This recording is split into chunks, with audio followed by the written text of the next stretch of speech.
Isang magandang araw sa inyong lahat mga ka-J lovers. Bali may pinadala na naman sa atin ng Banggood para i-review. So maraming salamat sa Banggood. Ito ay isang Tooltap ET618. Isa itong 2-in-1 network cable plus multimeter. So Tooltap ET618. So yan yung model natin. So tara, buksan na natin. At tingnan natin yung loob nito.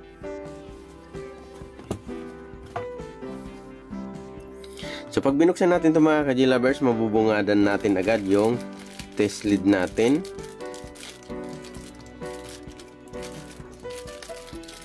Yan. So medyo malambot naman yung test lead niya, saka medyo mahaba. So ito yung gagamitin natin para sa multimeter niya.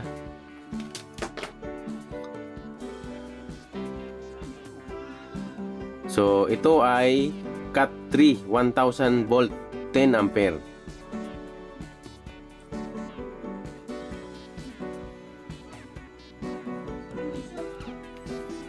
So pag tiningnan natin yung dulo niya ay medyo matulis naman siya. So okay naman tong pang test siguro. So tabi lang natin, tapos buksan natin yung carrying bag niya. So meron tayo yung carrying bag para sa safety ng tools na to.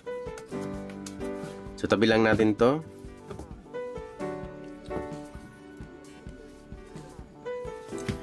So may hawakan siya dito sa gitna mga ka-J lovers. Ito to, may hawakan. Tapos may zipper din siya. So pag binuksan natin, ito yung makikita natin. Sa bandang ito, taas ay meron tayong user manual. Tapos parang may foam to. Itong pinipitik-pitik ko. Parang may foam.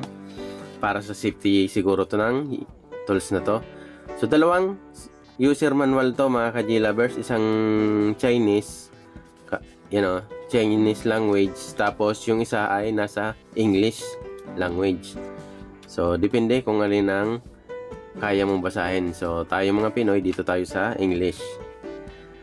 So, meron din itong charging cable.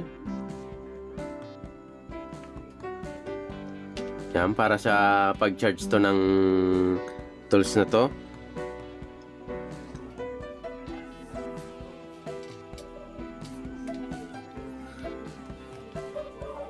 So, ito yung tanggalin lang natin. Ito yung receiver to. So may flashlight tong receiver na to mga ka-J lovers. So may mode din na pindutan. Tapos yung adjust ng volume. Tapos may mga indicator light siya para sa pag-test natin ng LAN cable or yung RJ45 cable natin. So buksan natin, meron siyang 9 volts na battery. So, yung pinaka multimeter natin, yun yung may yung nakalagay na sa loob na battery na pwede natin i-charge. Ito naman yung temperature probe natin. So, K-type temperature probe para ma-detect natin yung temperature. Ito naman yung LAN cable. So, may kasama tong LAN cable para sa pag-testing natin ito.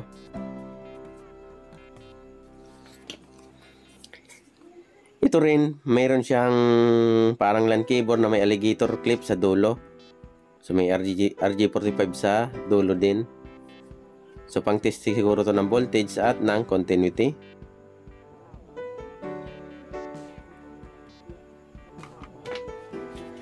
Ito na yung pinaka tools natin o pinaka unit natin. Ito yung Tooltap ET618.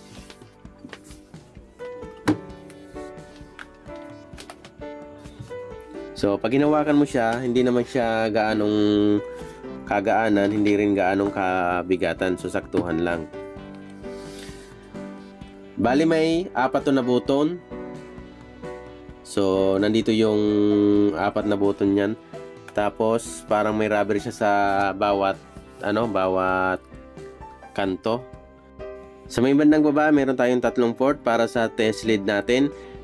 So 10 ampere max para sa current siguro to, pantest.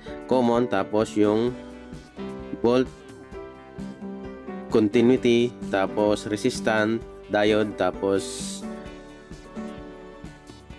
ito naman yung charging port natin na may flashlight na katabi. Ito yung main. Tapos ito yung length. So bali nakakasukat to ng haba ng LAN cable natin. So itong model na 80618 hanggang 500 meters yung kayang sukatin ito. So mamaya ititest natin yan. So tara, power on muna natin.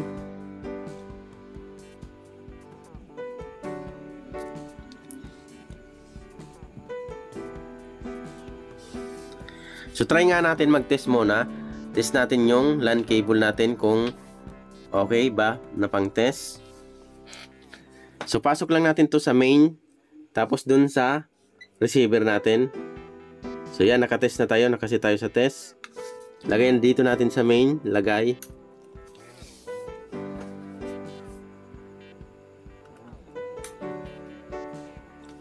Yun, kita nyo ba mga ka-G-lovers? Binabasa niya isa-isa. So, yan, kita nyo. Ibig sabihin good yung wiring natin kasi kompleto. 1, 2, 3, 4, 5, 6, 7, 8. So, kompleto siya. So, okay na okay to pang test. Kung may putol ba o sira na ba yung ano natin, LAN cable. So, next natin, try natin yung length. Test natin yung length. So, try natin mag-test ng length. So, nakasit na tayo sa length. So, dito lang yung paghahanap kung paano natin hanapin yung length. So, yan. Pindutin mo lang yan. Ang continuity. Test. Test din. So, para sa PO. So, wala tayo yan mamaya. Hindi natin matitest yan sa PO. So, ito. Dito tayo sa length. So, try natin tong i-test. So, iwan ko kung gaano kahaba to. So, try nga natin. So, bago pala tayo magtitest ng length, dito tayo maglalagay yan sa length. Ito to. Kasi dalawa to. Ito yung main, ito yung length. So, pag nagtest ka ng ng LAN cable dito. Pag nagtest ka naman ng haba, dito sa length. So, pag nagtest ka ng mga PO, so dito. So, wag dito sa length. So, try natin mga ka-G-lovers. Subukan kaya natin to. So, nakalagay dito 0.5. Try natin to. Medyo mahaba-haba to mga ka-G-lovers. Mga 1.5 meters yata to. Itong ano na to, LAN cable. So, try nga natin. So, na-detect niya 1.6. So, siguro mga 1.6 siguro to. 1.5, 1.6. So, next natin mga ka-G-lovers, try ko nga itong i-test. Itong LAN cable ko. Medyo matagal-tagal na to sa akin. So, try nga natin kung okay pa ba to. Kasi hindi ko na to nagagamit. So, lagay lang natin dito yan sa main. Ito yung main. Kabit lang natin sa main. Okay, naikabit na natin. So, next natin ay lagay natin dito sa receiver. Ayun, tingnan natin. So, nakalent pa tayo, hindi pa yan magbabasa. Lagay lang natin to sa test. So, kita nyo, binabasa niya na. Ibig sabihin, good pa yung LAN cable natin kasi 1, 2, 3, 4, 5, 6, 7, 8. So, 1, 2, 3, 4, 5, 6, 7, 8. Tapos dito, ganun din. So, okay pa tong LAN cable ko. So, di ba napakadali mag-test?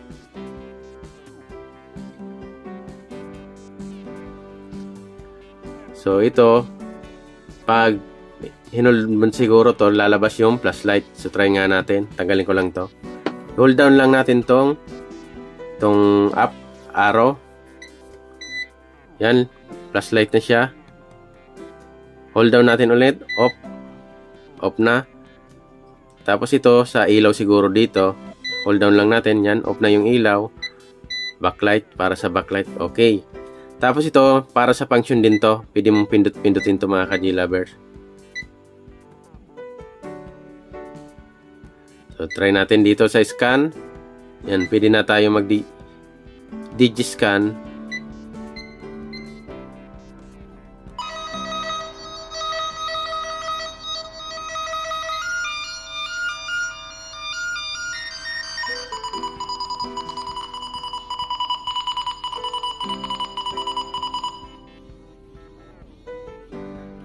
Next natin mga ka-J lovers, ito yung purpose nito, pantest to ng voltage continuity. So test lang natin siya. So dito sa continuity, lagay lang natin yan dito. Yan, pwede tayo mag-test ng continuity. Kita nyo nag 0, 0. Yan.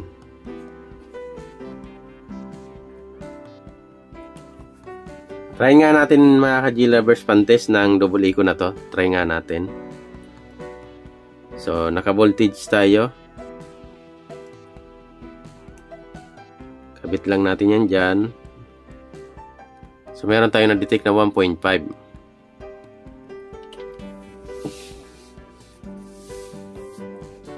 So, yung ibang function nito mga ka-G lovers, wala tayong pang ano nito, pang test. Wala tayong po. Kaya hindi natin matitest yung iba.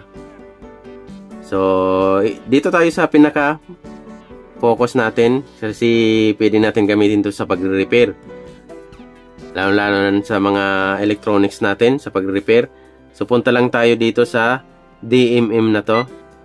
So, naka-AC na siya mga ka-G lovers. So, pwede tayo mag-test ng AC supply. So, gamitin lang natin yung test lead natin. So, wait lang. Setup lang natin. So, lagay lang natin dito yan sa common. Tapos dito. Sa may volt. Tapos dito sa may ohms. Sa may Celsius. Sa may continuity. Tapos sa diode sign. So, dito. So, try nga natin mag-test ng AC source. So, try natin dito. Medyo mababa lang yung kuryente namin dito. So, test natin.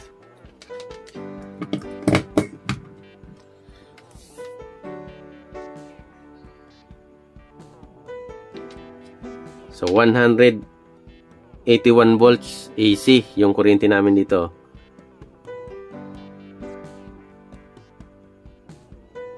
Fluctuating. So, next, kita natin mag-test ng voltage. So, testingin natin tong voltage natin dito. So, out ko lang. So, meron tayong 12.7. So, same din, 12.7. 4 volts, same din, 4 volts. Almost 4 volts.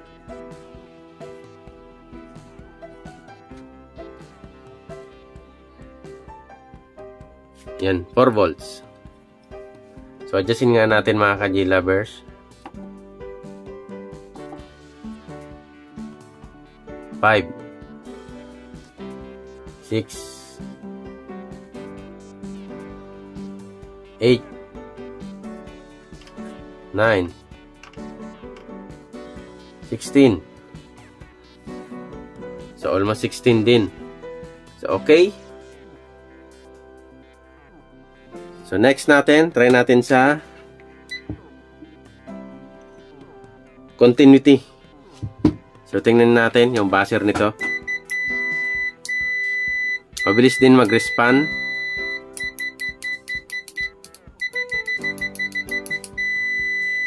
Okay.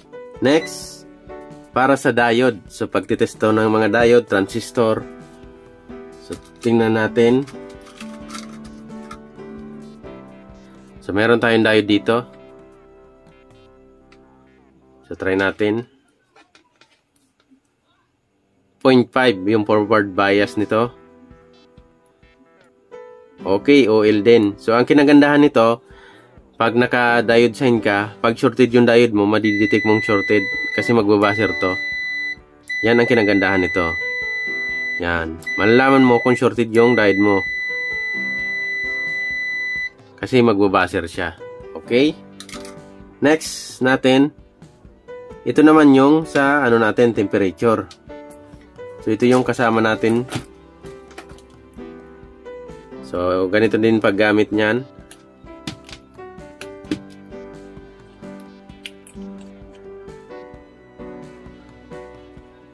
So, lumabas na 35 degree Celsius. So, hawakan ko ito.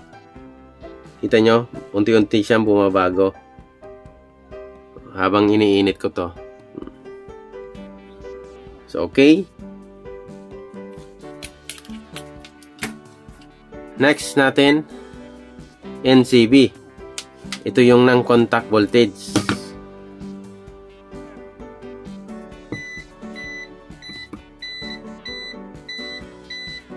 So, may low, may high. May L siya dyan, tapos may H. Low. Pag nakalapit siya, masyado, high na.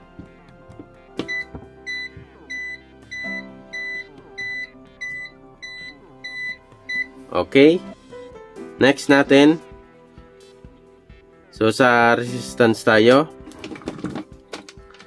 So, balik natin ulit to. Yan. Ayusin lang natin. Wait lang. Paganyan. Okay. Test natin sa resistance. So, meron ako ditong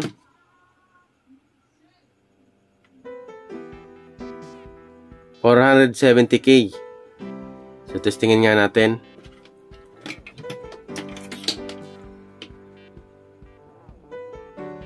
Kita nyo, 465K.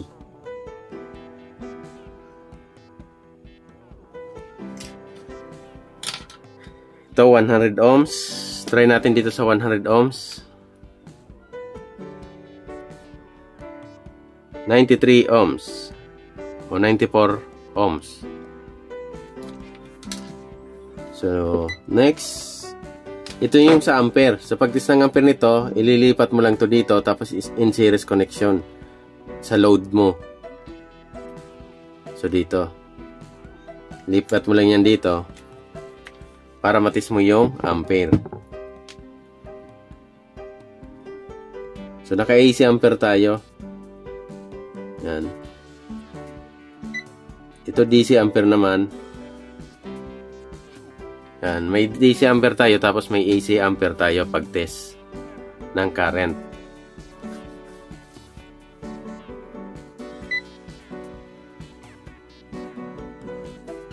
Okay. Bali, kung nagustuhan nyo pala yung ganitong unit na to, yung tools na to, so ilalagay ko na lang sa description yung link ng tools na to, tapos yung discount coupon code. So, nagpumapalo to ng $40 to $45. So, convert nyo na lang sa Philippine peso. So, nandyan yung discount code natin para mas bumaba yung presyo nito. So, avail na kayo kung nagustuhan nyo yung ganitong unit. So, magagamit nyo rin to, lalo kung computer technician at electronic technician. So, dual. So, pwede mo siyang gamitin pang computer, kasi magtitest ka ng mga LAN cable, pwede mo rin siyang gamitin na pang electronics o pang troubleshoot sa electronics. So, maraming salamat. So, sana na bigyan ko kayo ng information tungkol dito sa Tooltap ET618 galing ng Banggood. So, maraming salamat sa inyo.